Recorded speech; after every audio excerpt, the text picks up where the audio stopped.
Nish, this is actually our first time doing this, so it's Number going to be a one. little, yeah, right. So it's going to be a little awkward. I probably should have asked you this before we started. What do you prefer? I see Nish on the shirt. What do I even go with? Well, my name is Nish. I'm 28 years old. I'm just kidding. Oh, wow. No, no. Niche is fine. Niche is fine. It's easier. It's shorter, and then I have a catchy line for it. Everybody needs a niche. Let me be yours. And so, That's amazing. Oh, we are using that every episode. That is yeah, amazing. I exactly. love it. So yeah, today we wanted to talk a little bit about ChatGPT. Mhm. It is actually taking the real estate world by storm. Oh yeah, Um, it's people awesome. don't, I love it. I do too, but I think people don't know what to make of it. Yeah. And there's a lot of people who are freaking out. Um, and I think they just don't know how it's going to impact the future, especially with everything we see going on in real estate right now.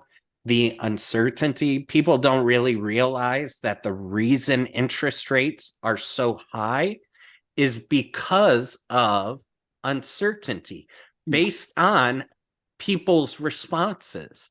And they don't understand that correlation. We'll probably do an episode on that later.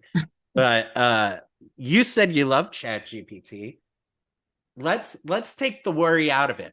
What do you love about it? You know what? I'm not a type of person who I can talk. I can talk, but I cannot put my words down on paper, make it sound Mm, eloquent, right? Make it sound professional. I can have a conversation with anybody anytime. It's not a problem whatsoever. But just with my rental listings, I'll type something up and I'll say, hey, Chat GPT, make this more attractive. It's like yeah, filters, right?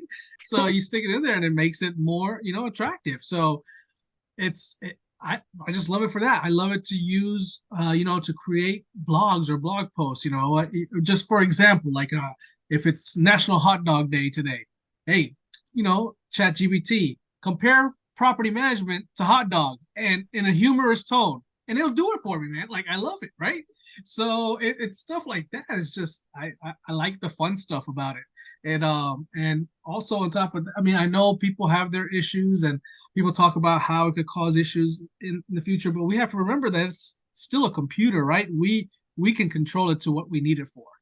yeah. And I love the um comparison you just used. It's like a filter. It's Yep. I think that is an amazing comparison. Um, because a lot of people they freak out, I think, thinking about how is it going to replace me Mm-hmm. and what impacts are it going to is it going to have. And the reality is um chat gpt cannot replace people. No. And the reason it can't, even as artificial intelligence, is because artificial intelligence cannot do one thing. There's one thing it cannot do, and that is what we're doing right now. You and me Mhm. sitting, talking, learning from each other's experiences, your point of view, my point of view, adjusting whatever it is. It can't do that. It cannot interact with a society and learn from them. It needs numbers to compute, right? At the end of the day. And who provides those numbers? It's us. Mm-hmm. So it can't, and like you mentioned, it doesn't, it cannot have this one-to-one conversation. You could, it's like talking to Siri, or I don't even want to say the A word because it's going to go off if I talk about it. So or talking to her, there's only, it's like, you talk to it. It's not going to do anything without you. One of the things I worked on today is entering the advertising rules for listings into chat gpt and then asking it to create a listing description that follows those rules. Goodness and gracious. and You took my one hammer, you turned it into a whole tool belt. I don't even know what you're talking about at this point. I again, I use it as a tool. I love it. I will continue to use it. I I see them, charging more for it in the future. I don't see it being the rates that it is, or even free options, right, like there is right now. So that will become interesting to see what that cost would be, and will it be worth it for people? For yeah. you, it seems like if the cost did go up, you use it for a lot of things, so you will see it's like an investment for you. Oh yeah. Yeah, I've used this in so many various ways, whether it's helping coach my real estate business, whether it's coaching my health, all the way to writing listing descriptions.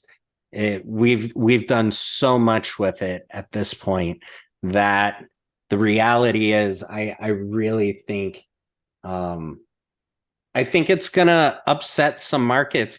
And what I think is it's going to force people to prove their value. Yes. Where before people could say, oh, I'm valuable because I'm a realtor. Okay, so what? What So makes you what? different? Yeah, exactly. Yeah. What's your niche? Everybody needs a little niche in their life.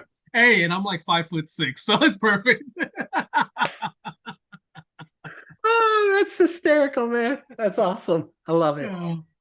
Well, I appreciate you taking the time to talk with me, and we'll come up with some amazing topics for next week.